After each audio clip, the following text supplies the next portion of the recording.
Algunos casos de personas desaparecidas siguen un patrón típico y se resuelven rápidamente. En esos casos, la persona desaparece y, gracias a la evidencia reunida, es localizada en unos días y devuelta a su familia. Pero algunos casos son mucho más complicados, ya que contienen giros inesperados que nadie vio venir y muy a menudo permanecen sin resolverse durante años o incluso décadas después de los hechos. Número 10. En 1974, Gabriel Caparino, de 40 años, vivía en Yorktown Heights, Nueva York, donde trabajaba como ejecutivo corporativo. Su desaparición ese año sigue sin resolverse y los investigadores han estado frustrados con su caso durante décadas. Gabriel trabajaba en General Foods como ejecutivo de la división de café de la empresa. Fue en ese puesto que viajó a Nueva Orleans en 1974, pero nunca regresó a Nueva York y no se le ha visto desde entonces. El viaje debía durar aproximadamente una semana, y mientras se hospedaba en el Hotel Intercontinental, Gabriel se comunicó por teléfono con su esposa y sus hijos adolescentes para mantenerse en contacto. El 7 de marzo hablaron por última vez y él dijo que estaba a punto de salir esa noche. Le dijo a su esposa que iba a conducir hasta el barrio francés para escuchar algo de música jazz y que esa noche haría sus maletas para regresar a casa a la mañana siguiente. No se sabe si alguna vez llegó al club de jazz, pero es seguro que nunca se presentó para su vuelo al día siguiente. Cuando la policía revisó su habitación de hotel, encontraron todas sus pertenencias personales, incluyendo su equipaje y los regalos para su familia dentro. Su boleto de avión también estaba en la habitación, pero no había rastro de Gabriel ni ninguna indicación de lo que pudo haberle sucedido. Los primeros 4 días de la investigación fueron infructuosos, ya que nadie reportó haber visto a Gabriel la noche antes de su desaparición. Pero, como suele suceder, pronto surgiría una pista justo cuando parecía que el caso se enfriaría. 3 personas, que fueron descritas como hippies, tenían 20 y tantos años y entraron a una tienda Sears en Nueva Orleans, donde eligieron algo de ropa y una cámara que querían comprar. Pero cuando intentaron pagar con tarjeta de crédito, el cajero notó de inmediato que algo andaba mal, ya que estaban tratando de pagar con la tarjeta de Gabriel. Cuando se le pidió una identificación, uno de los hombres le mostró a la cajera la tarjeta de seguro Allstate de Gabriel y la cajera aceptó la venta. El auto rentado del hombre desaparecido fue encontrado más tarde estacionado afuera de una escuela en las calles Spain y Rampart, con las llaves aún puestas en la cerradura. Era obvio que había sido limpiado por quien lo dejó ahí. Fue en este punto cuando la investigación se volvió extremadamente complicada. Circulaban rumores de que Gabriel era un espía y que había tomado un adelanto de $19,000 de su salario antes de irse a Nueva Orleans. También se especuló que tenía aventuras con varias mujeres, pero después se reveló que un empleado de General Foods que antes había trabajado para el FBI inventó todas estas afirmaciones falsas y nunca explicó por qué. Las fuentes no indican si las 3 personas que usaron la tarjeta de Gabriel alguna vez fueron localizadas, pero no se cree que sean responsables de su desaparición. Su familia cree que fue víctima de un acto criminal, pero como nunca se encontró más información, la verdad detrás del caso de Gabriel sigue siendo un misterio. Cualquier persona que tenga más información sobre este caso puede comunicarse con el Departamento de Policía de Nueva Orleans al 50-482-12222. El número de caso de Gabriel es MP1711. Número 9. Cuando Eric Campbell, de 47 años, desapareció de su campamento en California en septiembre de 2024, los investigadores creyeron que simplemente se había perdido y que eventualmente sería encontrado.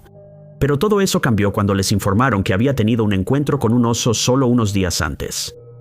Eric es originario de Eureka, California, y las fuentes no indican si estaba casado o tenía una relación. Pero se sabe que tenía 2 perros y un gato a los que quería mucho.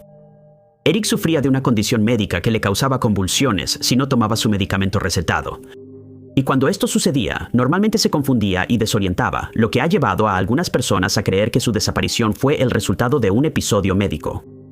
En septiembre de ese año, Eric llegó al área de Patrick Creek, cerca del campamento Shelley Creek, y encontró un lugar adecuado para instalar su campamento justo a un lado de la autopista 199 en el condado de Del Norte. Él ya había acampado en esa zona varias veces antes, así que estaba muy familiarizado con los senderos y el entorno. Había llevado a sus 2 perros y a su gato con él, y llamaba a su familia todos los días para compartir su experiencia en la naturaleza. Pero el 16 de septiembre no logró contactarlos y nunca volverían a saber de Eric.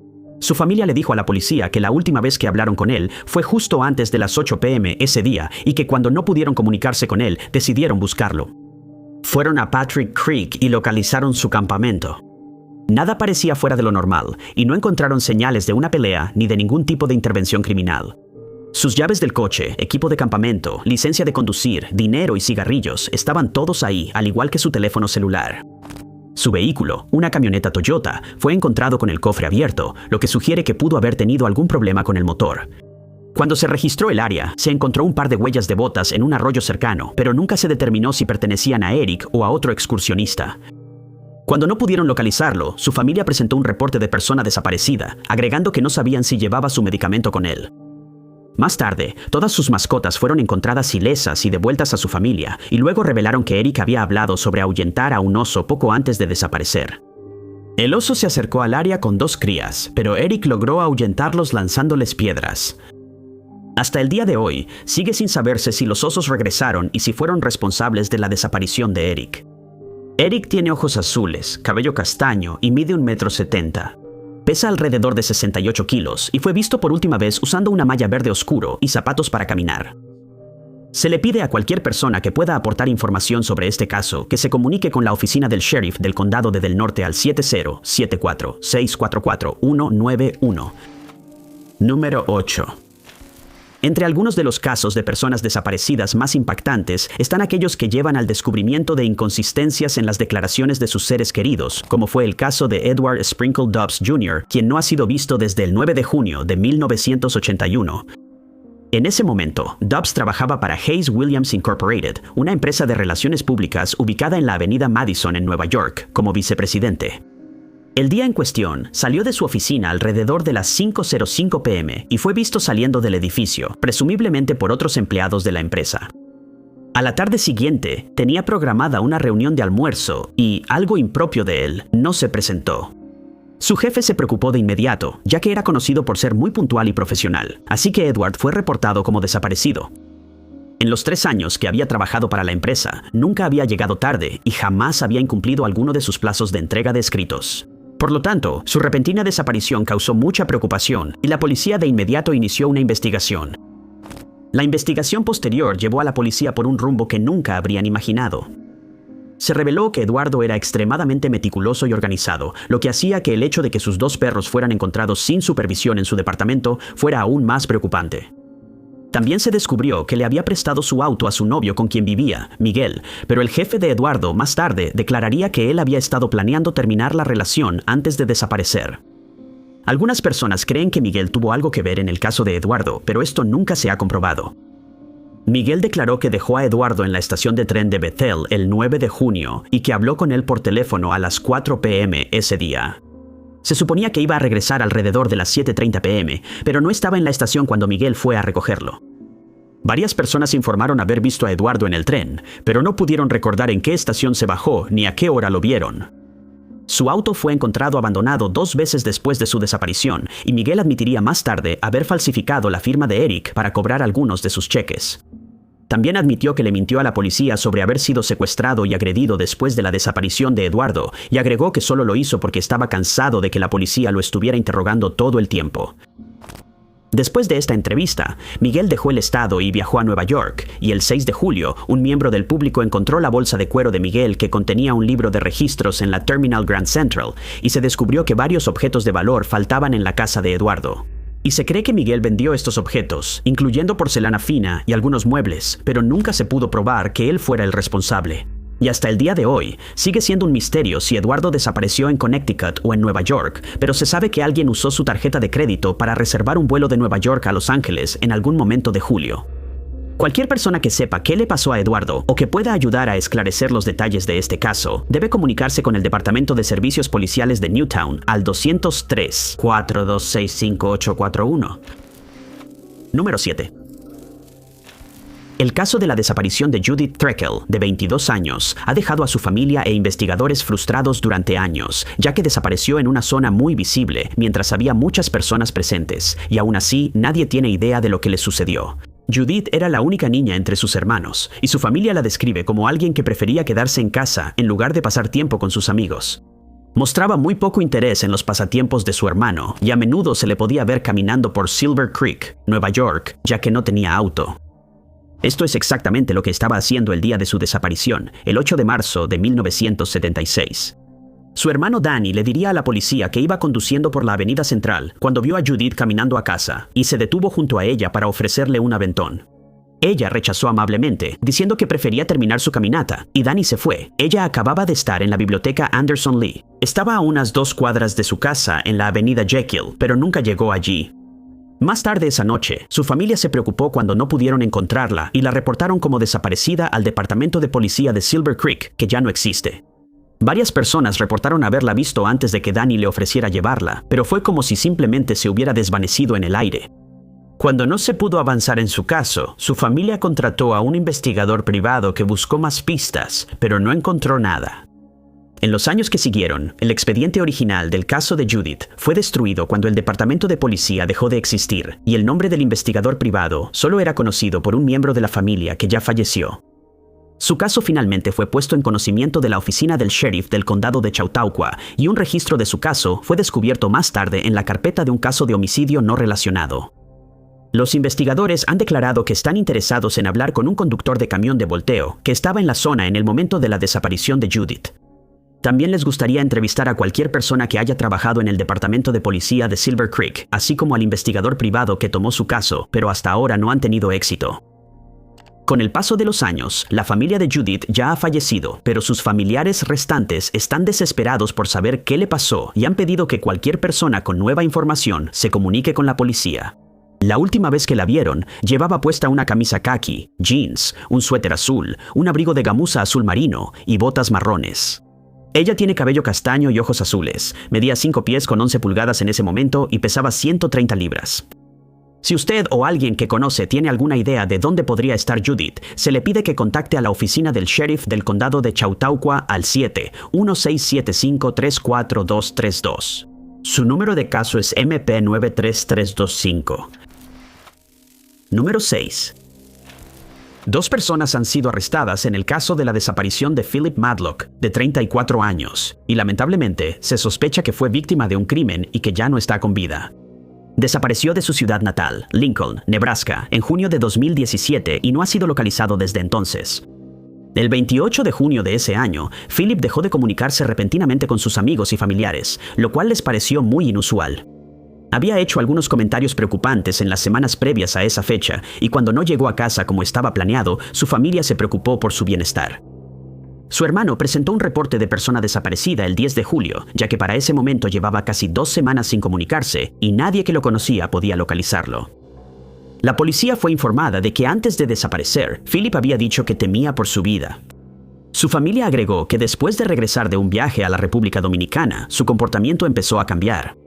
Les dijo que durante el viaje conoció a una mujer y, de manera extraña, decidió enviarle dinero para que pudiera comprar una casa. Pero lo que más les preocupaba era que Philip había pedido prestados $2,000 a miembros de una pandilla en California y ya no tenía el dinero para pagarles su deuda. Al regresar, creyó que vendrían a buscarlo, así que decidió encontrar un lugar donde esconderse.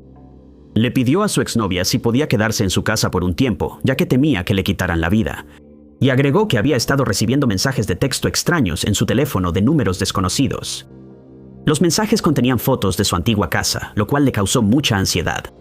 En ese momento, había sido amenazado por la familia de otra mujer, quienes afirmaban que Philip era el padre de su hijo, algo que él negó rotundamente. La investigación resultante llevó a la policía a creer que 2 hombres, Dominic G. Aguirre y Paul A. Clark, eran responsables de la desaparición de Philip y fueron localizados y detenidos. La teoría es que lograron encontrar a Philip, después de lo cual lo agredieron por su deuda no pagada. Se piensa que fue transportado a varios lugares y que, después de que le quitaron la vida, el cuerpo de Philip fue llevado a una granja donde se hicieron esfuerzos para ocultar el crimen. A los 2 sospechosos se les acusó de agresión en primer grado y de intento de secuestro, así como de agresión y cargos relacionados con armas, respectivamente. Aguirre se declaró culpable y Clark se declaró sin impugnar los cargos. Los cargos de homicidio contra ambos hombres fueron retirados más tarde, ya que no se pudo encontrar evidencia de que hubieran terminado con la vida de Philip, pero de todos modos, fueron sentenciados a entre 60 y 80 años tras las rejas. También revelaron la ubicación de la granja en cuestión y fue registrada, pero sin éxito. Philip sigue desaparecido y su familia está desesperada por obtener respuestas en su caso. Han pedido que cualquier persona que tenga información adicional sobre el caso de Philip se comunique con el Departamento de Policía de Lincoln al 402-441-7718. Número 5. Chelsea Coe, de 25 años, es una de varias mujeres que desaparecieron en la región sur de Ohio en 2017. Y las autoridades han declarado que muchos de esos casos ocurrieron debido a un aumento en el comercio de sustancias ilegales en la zona en ese momento. Algunos casos terminaron trágicamente cuando las personas desaparecidas fueron encontradas sin vida y otros fueron pasados por alto al asumir que simplemente se habían mudado a otra zona o que no habían elegido regresar a casa. Poco antes de que Chelsea desapareciera, perdió a su padre después de que él usara una sustancia ilegal y falleciera. Su familia declaró después que esto, naturalmente, tuvo un efecto profundo en ella y que comenzó a tener dificultades emocionales. Desafortunadamente, ella también recurrió a sustancias ilegales y su vida comenzó a ir en picada a pesar del apoyo de los miembros de su familia que quedaban. Comenzó a relacionarse con un grupo peligroso de personas y, según fuentes, en ocasiones ejercía la prostitución para ganar dinero y alimentar su adicción. Empezó a contactar a sus seres queridos con menos frecuencia, lo que les causó mucha preocupación. Unos meses antes de desaparecer, Chelsea reportó a la policía que le habían robado el auto, pero no se cree que este incidente tenga algo que ver con su desaparición. Después de esto, se mudó a Miamisburg y su familia le dijo a la policía que se había ido a vivir con un hombre mayor, a quien nunca habían conocido. Supuestamente estaban viviendo en una casa en Lower Miamisburg Road y se volvió aún más difícil ponerse en contacto con ella. En septiembre de ese año, la madre de Chelsea la reportó como desaparecida y agregó que no había tenido contacto con su hija durante varios meses. Luego salió a la luz que nadie había visto a Chelsea desde junio o julio de ese año y se organizó un esfuerzo de búsqueda. La madre de Chelsea sabía que ella estaba desesperada por conocer los resultados de la autopsia de su padre, lo cual era una de las principales razones por las que seguía en contacto con su familia antes de desaparecer. En septiembre, finalmente llegaron esos resultados y su madre intentó contactarla, pero no obtuvo respuesta. Como Chelsea fue la sexta mujer en desaparecer en esta zona en un periodo de 18 meses, la policía tomó su caso en serio y decidió hablar con el hombre con el que ella había estado viviendo. Su nombre no ha sido revelado, pero se sabe que dejó de cooperar con los investigadores, aunque se cree que lo hizo porque estaba involucrado con sustancias ilegales. También se ha anunciado que se ha identificado a una persona de interés, pero su nombre se ha mantenido en secreto mientras continúa la investigación del caso de Chelsea. La propiedad donde ella había estado viviendo fue registrada durante 3 días, y según un portavoz de la policía, se encontró alguna evidencia, pero la naturaleza de esa evidencia sigue siendo desconocida. Han surgido varias teorías en este caso, incluyendo la sugerencia de que Chelsea fue víctima de un asesino serial que operaba en la zona en ese momento. Mucha gente cree que el hombre con quien ella vivía sabe más de lo que dice y que podría ser la persona de interés mencionada anteriormente. La investigación de este caso sigue en curso, pero no se han recibido más pistas y el destino de Chelsea sigue siendo desconocido. Se la describe como una mujer de cabello rubio rojizo, ojos azules, mide 1,68 m y pesa 63 kilos. También se le puede identificar por un tatuaje con la palabra Love en la cadera y otro de un conjunto de estrellas en la parte baja de la espalda. Cualquier persona que pueda ayudar a localizar a Chelsea debe comunicarse con el Departamento de Policía de Miamisburg al 937-8663-303. Su número de caso es MP40215. Número 4. Sherry Smith, la madre de Brian Garrett, un hombre desaparecido de 26 años, tuvo esperanzas durante muchos años de que su hijo aún estuviera vivo y bien. Pero en febrero de 2025 empezó a sospechar que él había sido víctima de un crimen y que en realidad había estado hablando con otra persona todo ese tiempo. En junio de 2018, Brian vivía en Longview, Texas, cuando de repente desapareció. Las fuentes difieren sobre la fecha específica, ya que algunas afirman que fue visto por última vez en diciembre de 2017, mientras que otras dicen que no se le ha visto desde junio de 2018. Extrañamente, él y su familia vivían todos en Longview, pero su familia nunca veía a Brian y solo se comunicaba con él por correo electrónico. De vez en cuando se ponía en contacto con ellos y decía que había decidido mantenerse al margen por un tiempo, aunque los mensajes nunca explicaron por qué creía que esto era necesario. En ocasiones, Sherry le pedía que la llamara o le enviara una nota de voz para poder escuchar su voz, pero siempre se encontraba con una excusa u otra. Con el tiempo, Sherry empezó a sospechar que algo andaba mal, y después de 2 años de enviarse correos electrónicos, estaba convencida de que alguien más le estaba escribiendo y que Brian o estaba en serios problemas o había sido víctima de algún crimen. Los mensajes incluían términos de jerga que Brian normalmente nunca usaba. La forma en que estaban redactadas las oraciones le parecía extraña, y sus respuestas se volvieron cada vez más genéricas durante los 2 años que estuvieron comunicándose. Evitaba responder preguntas personales y evitaba hablar de los recuerdos que Sherry mencionaba. Finalmente, usando metadatos, la policía pudo determinar que alguien más había estado haciéndose pasar por Brian para retrasar la investigación sobre su desaparición. Ahora se cree que Brian perdió la vida debido a un acto criminal en junio de 2018 y que 4 personas, Derek Pope, David Thompson, Joey Rogers y Caitlin Jens Garrett, fueron responsables de su desaparición. Tras sus arrestos, el grupo le dijo a los investigadores que, después de quitarle la vida a Brian, lo enterraron en cierto lugar, pero las búsquedas en ese sitio no lograron encontrar nada. En 2025, se encontraron restos en un vehículo que fue incendiado y se determinó que el auto pertenecía a uno de los acusados. También se recuperaron una pala y 2 armas blancas de la escena y se encontraron signos de descomposición. En febrero de ese año, se realizó una búsqueda masiva en una zona boscosa a lo largo de la carretera del condado 1591, pero no se encontró nada más. Aún no se ha determinado a quién pertenecen los restos encontrados en el auto, ya que las pruebas de ADN se han retrasado. La familia de Brian sigue esperando una resolución en este caso, y cualquier persona que tenga más información debe comunicarse con el Departamento de Policía de Kannapolis al 70-4920-4000. El número de caso de Brian es MP88387. Número 3. En julio de 2016, Cynthia Martínez acababa de cumplir 26 años y unos días después, sus padres decidieron llevarla a cenar para celebrar en un Denny's en su ciudad natal de Kaiser, en Oregón. Mientras almorzaban, les dijo que planeaba asistir a una quinceañera esa noche, y la vieron por última vez cuando salió para ir al evento alrededor de las 5 en punto de la tarde esa tarde, el 15 de julio. Su madre, Angélica, le envió un mensaje de texto alrededor de las 10:30 para ver cómo estaba, y Cynthia le respondió que todavía estaba en la fiesta. Ella dijo que estaba esperando a que partieran el pastel, y Angélica le dijo que disfrutara el resto de la noche, pero que tuviera cuidado mientras lo hacía. La familia se suponía que iba a ir de excursión al día siguiente, que era domingo, para celebrar el cumpleaños de Cynthia. Angélica le dijo que le mandaría un mensaje a la 1 en punto de la tarde, después de asistir a un servicio religioso, pero cuando lo hizo, no recibió respuesta.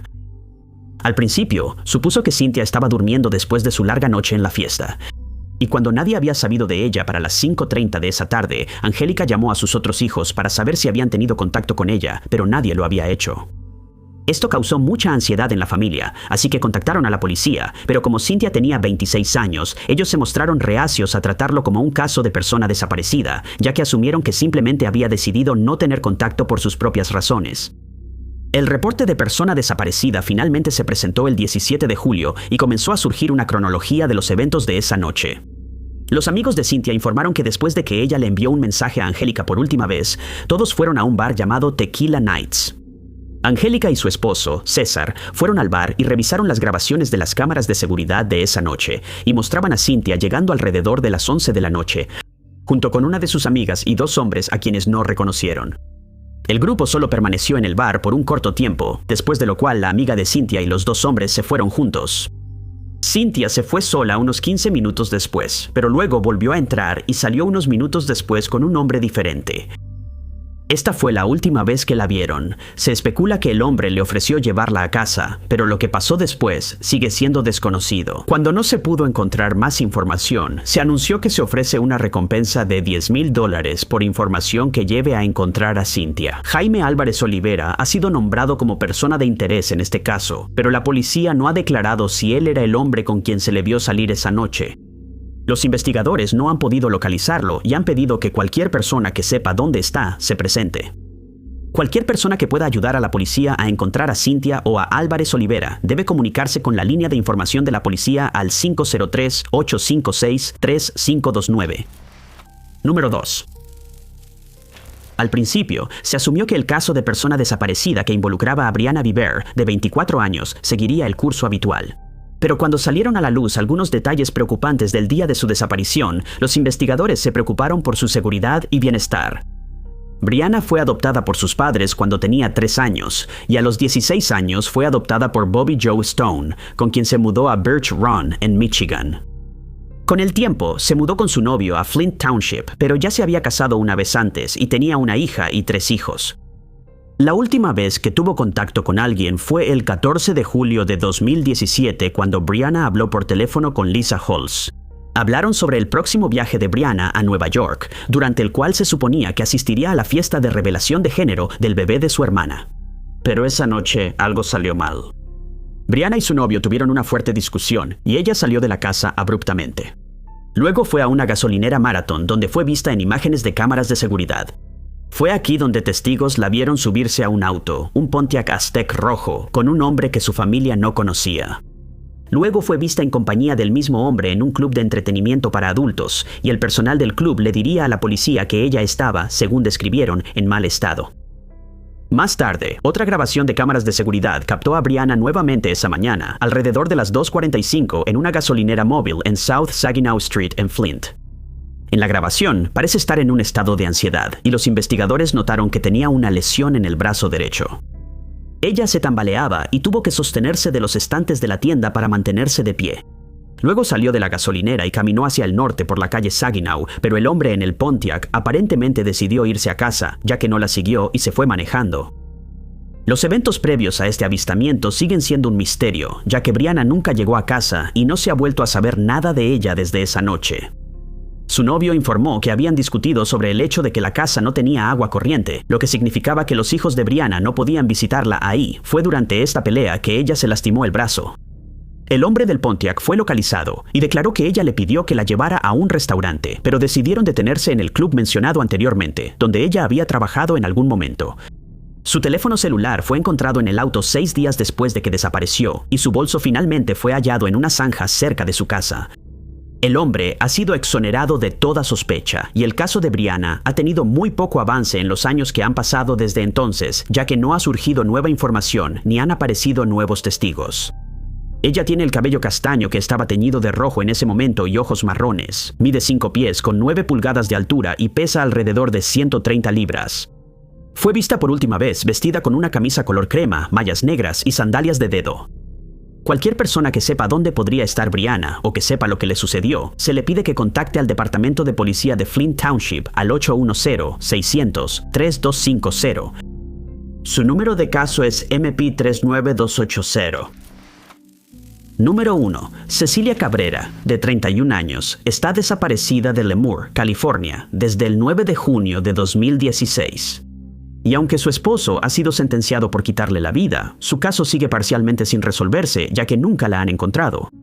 Su caso comenzó de una manera muy desconcertante, cuando la Patrulla Estatal de California recibió una llamada sobre un vehículo incendiado en un huerto cerca de Goshen. Finalmente se determinó que era el Chevrolet Malibu gris oscuro de Cecilia, pero no se encontró ningún rastro de ella dentro o alrededor del vehículo. Más tarde se encontrarían imágenes de seguridad de Cecilia saliendo del casino Tachi Palace en Lemoore justo antes de la 1 de la mañana. Cuando no pudieron contactarla, se abrió un caso de persona desaparecida y la policía comenzó a buscar pistas para explicar qué le había pasado y por qué su auto fue encontrado donde estaba. Lo que siguió fue una serie de eventos complejos.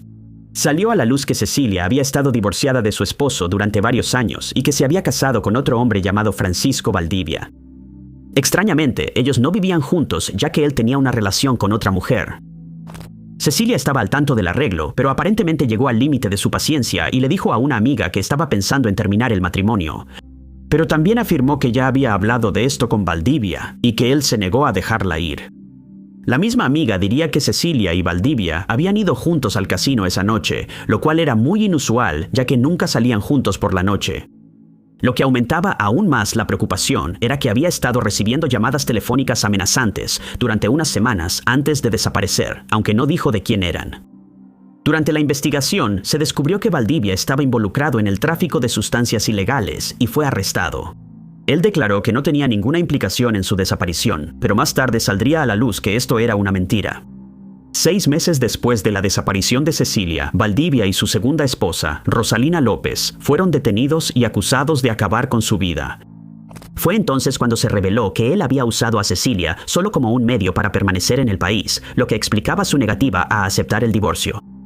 Aunque se negaron a revelar detalles sobre las pruebas que se recopilaron, la policía declaró que probablemente habían acabado con la vida de Cecilia debido a la relación con Valdivia. Valdivia fue declarado culpable de homicidio e incendio provocado y sentenciado a cadena perpetua. Cecilia nunca ha sido encontrada y cualquier persona que tenga información sobre su paradero debe comunicarse con la oficina del sheriff del condado de Tulare al 5598-029-400. El nombre de Cecilia y el número de caso es MP5, MP51157. Muchas gracias a todos por ver. Si les gustó este video, asegúrense de darle like. Además, no olviden suscribirse y activar la campanita de notificaciones para estar al tanto de todos nuestros futuros videos. Pero mi nombre es Top 5 Unknowns y los veré en el próximo video.